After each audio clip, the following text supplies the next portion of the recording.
Hello and welcome back to Not Fake News. It's going to clear up, don't worry. I have it on pause. As a matter of fact, could be better, even though. Okay, so this guy is out of his freaking mind, and he's dead set on Trump being anti-Semitic against Jews. Okay, his daughter's Jewish, son-in-law's Jewish, two grandchildren are Jewish, and he helped out Netanyahu when Obama just almost tried to destroy Israel, and he reversed that and is changing that. So calling him an anti-Semite is just crazy. Okay, but here we go. Tolerant. He's out of his. I say tolerant. I'm being sarcastic.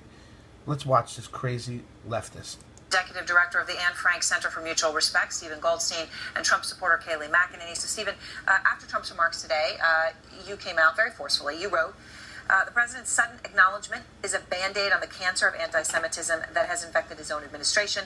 His statement today is a pathetic asterisk of condescension. Make no mistake, the anti-Semitism coming out of this administration is the worst we have ever seen. That is a serious charge. Absolutely. Erin, time and again, this president has had an opportunity to condemn anti-Semitism. He had a chance to include Jews and Holocaust remembrance. He didn't. He had a chance to speak out against the desecration of Jewish cemeteries this weekend. He didn't. He had a chance to speak out against bomb threats against JCCs, and he didn't. Today, when he was forced, obviously by some staffers, because it came several news cycles after, he finally spoke out. Is our country so lower in its expectations of what to expect from a president that we are supposed to say, congratulations, Mr. President, you recognize anti-Semitism? That's pathetic. I think your expectations are too high. The guy's busy dodging roadblocks that you're throwing at him constantly everywhere else. He didn't mention it. So what? His actions speak louder than words, my friend. Pathetic. Kayleigh, what do you say? He was asked about it directly twice in the past week. There were all these incidents. It wasn't until his daughter tweeted yesterday that he then suddenly, in a prepared speech that he read, said the words. For those wanting to give the president a fair chance, you would have heard him condemn anti-Semitism. And I have his exact quote from the first time he was asked this question. He said, "I want peace in this country. I want to stop crime and long simmering racism." That sounds like a condemnation to me. But some people on the left are using the veil of anti-Semitism and the charge of anti-Semitism to further their own political causes. It's about to get crazy in this studio. It's dangerous. I agree with Alan Dershowitz fully that we should not be loosely throwing this term around. And I've got to ask you straight on, so you think the president does not like Jews and is prejudiced against Jews? You think that about the president of the United States? You bet. And do you know Wow. why? And wow is right, Kayleigh. Do you know why? Does he hate his daughter? Does he hate his son? You know what, Kayleigh? I am tired of commentators like you from the right trotting out his daughter, trotting out his son-in-law as talking points against the president's anti-Semitism. They are Jewish, but that is not a talking point against anti-Semitism, and that is a disgrace. Let's dissect your statement. Have you no ethics than to invoke people's religion as a talking point? Let's make this. Where was this anger when Obama just practically destroyed the way, Israel with the United Nations? That was something that deserved this type of anger. You should be talking to the president, ex-president, thank God, Obama, that way. Not about Trump. It's a dialogue. Itself is anti-Semitic. Let's make this a dialogue instead of a monologue. Do you think the president dislikes his daughter? Okay. Answer the question. Answer, because you said he doesn't like Jews and his daughter. I'm under no obligation to answer a curveball question. Because you can't answer the question. Because it's a nonsensical question based on nothing. You can't answer. No, what you're saying is absolutely based on nothing. What she's saying is based on real things. The daughter is Jewish. The son-in-law is Jewish. The two grandkids are Jewish. The grandfather of them is not racist against Jewish or anti-Semitic. But what you're saying has absolutely no backing. He didn't mention the Jewish Holocaust thing, and he didn't mention something else. Whoop-de-doo! To the question, Okay. why didn't the president condemn anti-Semitism Mr. this week? let me Why play- did the president hold on. condemn I don't know. He was busy running the country. anti-Semitism this weekend? Why didn't you? I want to Kaylee. play. He did. Kaylee brought. I just read you the quote. So Okay, Kaylee, yesterday, the day before. Stephen, why not? hold on. Yeah. Kaylee read a quote from the press conference that he did with Benjamin Netanyahu.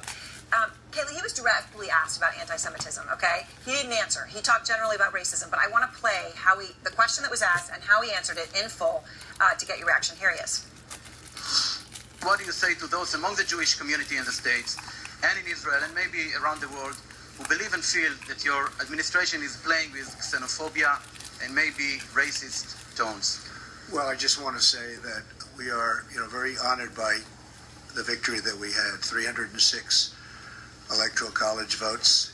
We were not supposed to crack 220. You know that, right? Okay. It was kind of stupid for him to go into that. He's got a lot on his mind. He really has a lot on his mind. He's the president. That right there says you have a lot on your mind. He's also, again, dodging roadblocks every way you turn. I mean, never has any president ever been attacked the way he is. Ever. Especially a good president like he is. So, yeah. So he didn't answer this perfectly. Does that mean he's a horrible person? There was no way to 221, but then they said there's no way to 270. And there's tremendous enthusiasm out there. I will say that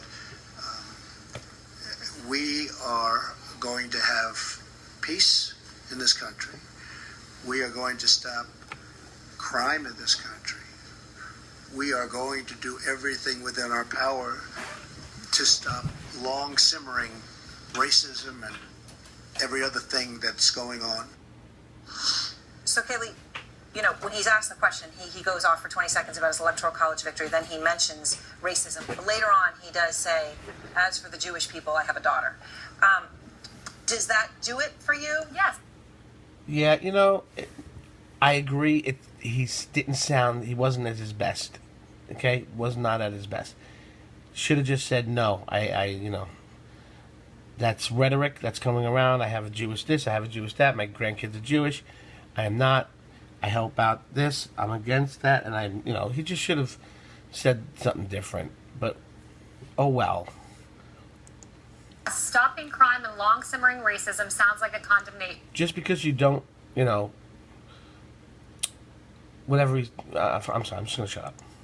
And Mr. Goldstein could not answer. Call me Could Steve. not answer. No, you Stephen, can't answer the you question could not, as to you why won't let me finish. You're right, because he Let talked me about the finish. electoral college. Stephen, let me finish. Thank you, Kaylee. There is a flaw in your logical reasoning. That's You lovely. told me that the first thing you said is the president dislikes Jews. The second thing you said when I asked, does he dislike his daughter? You know said, what, I don't have to Kaylee? answer Kaylee, that question. That's very nice. There's a That's flaw very in your nice reasoning. for Breitbart And News, you but are not for using- CNN. you You are are using using- fake news arguments. Shame on you. You are using because you just didn't watch what was on there. He responded about the electoral Isn't it college. true, though, Kaylee? I mean, putting aside just your immediate Yes. discussion here, but it is true that when someone is close to somebody, they can see them differently as they see others. They can see others as another, and they can see a person, well, you're this, but it doesn't matter. When it comes, if you look at what happens throughout history, that's certainly been true with anti-Semitism Yes. and many other Sure. things. Well, he stood next to the Prime Minister of Israel, who said, "I've known this man my whole life," essentially Donald Trump, and he is the greatest defender of the Jewish people I know. And I think it's very sad that we have liberal commentators, Steve in particular, who is using vile charges like. Prime Minister Netanyahu of Israel said Trump is a good guy and is not anti-Semitic. You can't get a better you can't get a better or higher or more respected Jewish person than that Prime Minister Netanyahu. Anti-Semitism and racism with no evidence behind it. I'll back that up. Who is using vile charges like anti-Semitism and racism with no evidence behind it. Kaylee's right. The Prime Minister of Israel did say that. I'm sorry. He did say that. Hey, but listen to what Donald He is Trump a said. conservative Here's Jewish what leader Donald of Trump Israel. said next to the Prime Minister of Israel. He talked about the Electoral College. We're talking about Donald Trump. We're not talking about Bibi Netanyahu here. When Donald Trump had an opportunity to speak out strongly against anti-Semitism, he's talking about the Electoral College. How ridiculous ridiculous. You And then know you come here and she asks whether he likes his own daughter. Yes, he sounded a little ridiculous. Doesn't make him anti-Semitic. This guy's taking a pebble and turning it into a mountain. Stephen, you're doing a disservice to your own cause. Because by throwing out farce charges of anti-Semitism, you're neglecting the times where there actually is hate that we need to put a stop on. You know what? And why don't you respond to it instead of... Like when Obama did that with the UN. She's telling us that with her eyes right now. Responding to the Electoral College. Thank you both.